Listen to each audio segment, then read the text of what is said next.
Hello good morning everyone. आज का इस लेक्चर को अपन स्टार्ट करने से पहले एक अच्छी सोच लेकर के आगे बढ़ेंगे। आज का सुविचार है, किसी दिन जब आपके सामने कोई समस्या न आए, आप सुनिश्चित हो सकते हैं कि आप गलत मार्ग पर चल रहे हैं।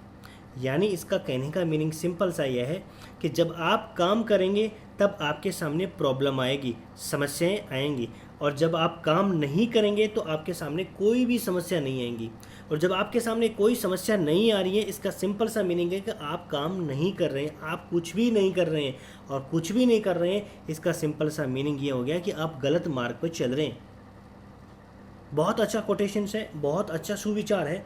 तो इसलिए हमेशा ज़िंदगी में आपको घर बैठे नहीं रहना है, खाली नहीं रहना है। अभी लॉकडाउन का समय है, आप घर पे बैठे रह सकते हैं। आपके दिमाग में अलग अलग विचार आएंगे, लेकिन आपको इन विचारों पे ध्यान नहीं देना है। आपको पॉजिटिव के सोच के साथ आगे बढ़ना है और हमेशा हमेशा कुछ न कुछ करते जाना है। जो भी लेक्चर्स चल रहे हैं उसको कंटिन्यूसली आपको देखते जाना है, क्योंकि जब आप लेक्चर्स नहीं देखेंगे, यही मेरा थीम है कि जब आपके सामने कोई समस्या नहीं आ रही है, इसका मतलब आपने कुछ भी नहीं किया है। और जो आदमी कुछ भी नहीं करता है वो कभी सक्सेस नहीं हो सकता है।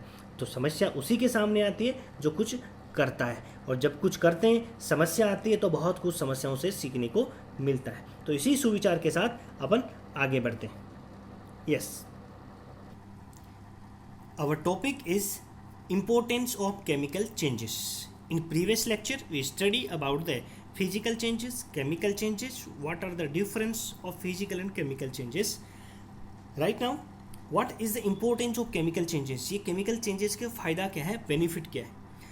बहुत सारे बेनिफिट्स होते हैं। Every day in our life we see different types of changes are taking place. First one, extraction of metal from ore. बहुत इंपॉर्टेंट चीज़ है, ध्यान से समझने की कोशिश कीजिएगा। Extraction of metal from ore, यानी ओर से मेटल को एक्सट्रैक्ट करना।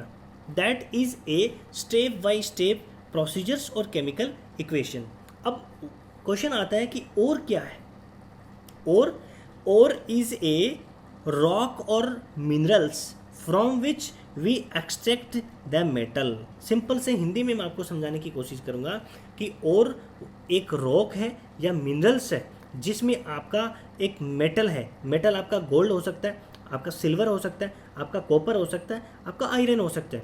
उस मेटल को इस रॉक से एक्सट्रैक्ट करना, सेपरेट करना, और सेपरेट करने का जो प्रोसीजर है वो अपने लिए क्या होना चाहिए, प्रॉफिटेबल होना चाहिए। नहीं तो बिना प्रॉफिट के अपन कोई भी काम नहीं करते हैं। तो उसको अपन क्या कहते हैं, और कहते हैं, ORE, और। बात समझ में आएगी? मान लीजिए एक एग्जांपल देके मैं आपको समझाता हूँ। मेरे पास ये एक रॉक है, ठीक है। इस रॉक में बहुत सारे क्या हो सकते हैं, मेटल्स हो सकते हैं, ग्रुप ऑफ मेटल्स हो सकते हैं। लेकिन एक मेटल ऐसा है जिसका परसेंटेज इसके अंदर बहुत ज़्यादा है। मान लीजिए वो आपका है सिल्वर, चांदी जिसको आप कह रहे हैं, उसका 80% इसके अंदर है। तो ये जो रॉक है ना, ये इसको अपन और कहेंगे, है ना। इस रॉक को अपन और कहेंगे और इससे अपन उस सिल्वर को क्या करेंगे, एक्सट्रैक्ट करेंगे, सेपरेट करेंगे। बात समझ में आएगी? तो इस एक्सट्रैक्शन के अंदर अलग अलग केमिकल रिएक्शंस होती हैं। ये अपना क्या हो गया, केमिकल चेंजेस का इंपॉर्टेंस हो गया। जैसे इसने एग्जांपल दिया है, iron from the iron ore. Iron ore से आयरन को एक्सट्रैक्ट करना, सेपरेट करना, केमिकल चेंजेस के अंदर आता है। आई थिंक मेरी बात आपको समझ में आ गई होगी। सेकेंड पॉइंट अपन बात करते हैं, प्रोडक्शन ऑफ मेडिसिन्स। मेडिसिन का अपन जो प्रोडक्शन करते हैं उसमें भी क्या होती है, बहुत सारी केमिकल रिएक्शंस होती हैं, एंड प्रोडक्ट बनता है इसका। Production of plastic and detergents. Plastic और जो डिटर्जेंट अपन बनाते हैं उसमें भी केमिकल रिएक्शंस होती हैं। Everywhere we see a lot of chemical reactions are taking place continuously and new products are formed. So after discussing that we will know what is the difference between physical change and chemical change. Simple terms में अपन इसको समझने की कोशिश करेंगे। In physical change only physical property is change.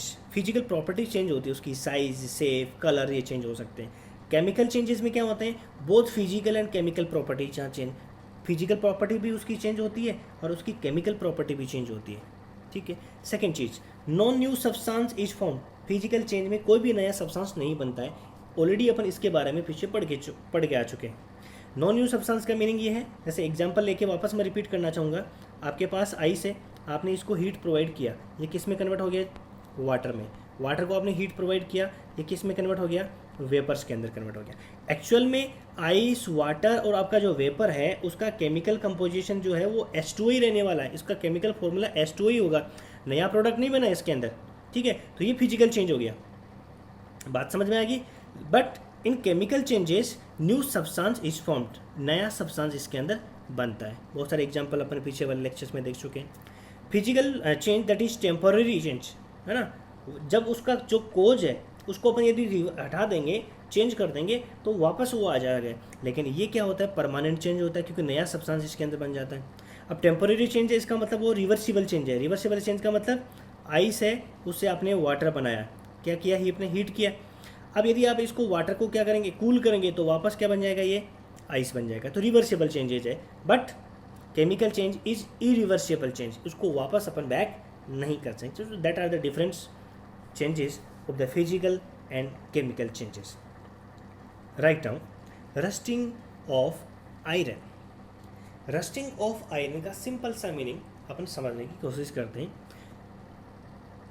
आपके पास एक iron का ऑब्जेक्ट है, आपने उसको बाहर खुले में रखा, इसकी जो अपर लेयर है वो क्या करेगी, एयर एंड वाटर के कॉन्टैक्ट में आएगी। एयर एंड वाटर के कॉन्टैक्ट में आकर के एक ब्राउन पाउडरी सब्सटेंस बन जाएगा, और वो ब्राउन पाउडरी सब्सटेंस है उसको अपन क्या कह रहे हैं, रस्ट कह रहे हैं। और ये बनने की जो प्रोसेस होती है, that process is called rusting. So upper layer of the iron when expose to air and water, air means your oxygen and water, the formula of water that is H2O. When the upper layer of the iron is get exposed with the oxygen and water, it will form a brown colored powdery substances. That brown colored powdery substances is called rust, and that process of formation of the rust is called rusting. Clear? This is the rusting of iron. So when rusting will takes place, it will degrade the layers of the iron. Eventually the rust will fall down and a new surface of the iron will expose again. What will happen after some time? Again that rust will also fall down and again new surface will be come in the contact. So there will be a gradual loss in the iron particles.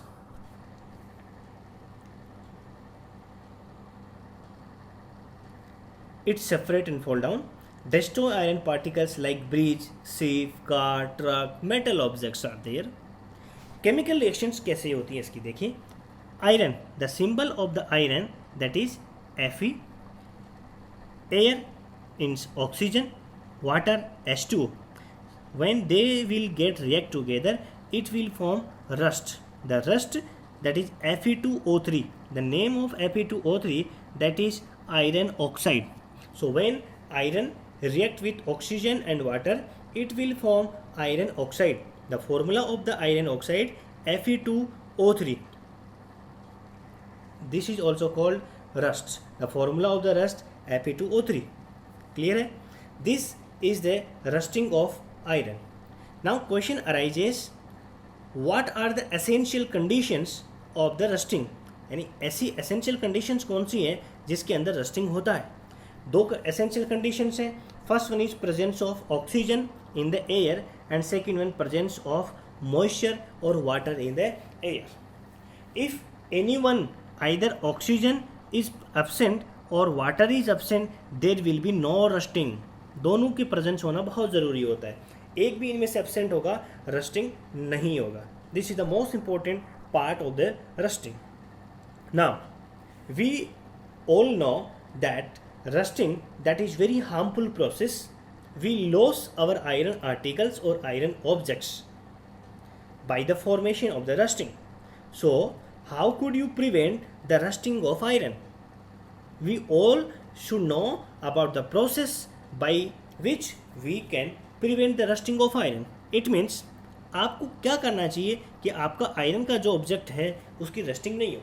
तो simple सा meaning अपन को ये पता है कि air और water के contact में आने के बाद आपका आयरन का जो ऑब्जेक्ट है वो रस्टिंग हो जाता है। तो अपन को क्या करना है, डायरेक्टली उसकी जो सरफेस है वो एयर और वाटर के कांटेक्ट में नहीं आनी चाहिए। तो उसके लिए क्या करें, either first method apply coating with paint और ग्रीस, या तो उसके ऊपर पेंट कर दीजिए या फिर ग्रीस कर दीजिए। ग्रीस समझते हैं, ल्यूब्रिकेट होता है, एक साइनी सरफेस उसके ऊपर बना लेता है जिसकी वजह से उसके साथ एयर और वाटर का कांटेक्ट नहीं हो पाता है। अपन आयरन ऑब्जेक्ट्स के ऊपर जो पेंट करते हैं, आपके दिमाग में क्वेश्चन आता होगा कि ये पेंट अपन क्यों करते हैं। इसी वजह से करते हैं कि ये पेंट करने के बाद उसकी एक कोटिंग उसके ऊपर आयरन के ऊपर आ जाती है, तो डायरेक्टली एयर और वाटर का इसके साथ कॉन्टैक्ट नहीं हो पाता है। क्लियर। सेकेंड पॉइंट के अपन बढ़ते हैं। Second point that is very important, deposit a layer of zinc और chromium. Either we deposit a layer of the zinc. If you deposit a layer of the zinc, then it process is called galvanization. इस process को अपन क्या बोलेंगे, galvanisation बोलेंगे। Meaning क्या है, मान लीजिए ये आपके पास आयरन का ऑब्जेक्ट है, इसके ऊपर आपने क्या किया, एक जिंक की लेयर कोटिंग कर दी। अब जिंक की लेयर आपने कोटिंग कर दी तो डायरेक्टली जो आपका आयरन है वो एयर और वाटर के कॉन्टैक्ट में नहीं आएगा और उसकी रस्टिंग नहीं होगी। क्लियर है। That process is called galvanisation. ठीक है, गैल्वेनाइजेशन करके अपन बहुत सारे आयरन के ऑब्जेक्ट्स अपने मार्केट में आते हैं। आयरन के पाइप्स आप यूज़ करते हैं, आयरन की सीट फॉर रूफिंग, छत के लिए अपन जो यूज़ करते हैं, बकेट यूज़ करते हैं, बहुत सारे आइटम्स ऐसे होंगे जो गैल्वेनाइज किए जाते हैं जिसके ऊपर जिंक की कोटिंग की जाती है। जिंक का फॉर्मूला क्या होता है, Zn। ठीक है। सेकेंड, अपन जिंक की कोटिंग नहीं करके उसके ऊपर क्रोमियम की भी कोटिंग कर सकते हैं। क्रोमियम की कोटिंग कर देते हैं तो आपका आयरन का जो ऑब्जेक्ट है वो शाइनी बन जाता है, चमकने वाला हो जाता है। आपने बाथरूम के अंदर जितने भी जो टैप्स और आइटम्स फिटिंग के अंदर यूज़ होते हैं वो सारे के सारे क्या होते हैं, क्रोमियम की फ्लैटिंग उसके ऊपर होती है। इलेक्ट्रोप्लेटिंग मेथड के थ्रू अपन उसके ऊपर प्लेटिंग कर देते हैं। किसकी प्लेटिंग करते हैं, क्रोमियम की। The symbol of the chromium that is Cr। आपकी साइकिल का जो हैंडल होता है कितना शाइनी होता है, चमकने वाला होता है। क्यों, क्योंकि उसके ऊपर आयरन के ऊपर किसकी कोटिंग की हुई है, क्रोमियम की कोटिंग की हुई है। क्लियर है।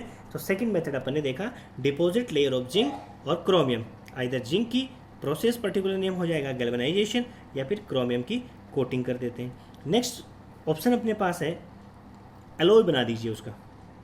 एलॉय क्या होता है, alloy is a mixture of the metal और द नॉन मेटल, यानी मेटल और नॉन मेटल का कॉम्बिनेशन करके अपन एक मिक्सचर बना देते हैं, उसको अपन एलॉय कहते हैं। तो आयरन का भी अपन एलॉय बना करके उसकी रस्टिंग होती है उसको रोक सकते हैं। That is the best example, stainless steel.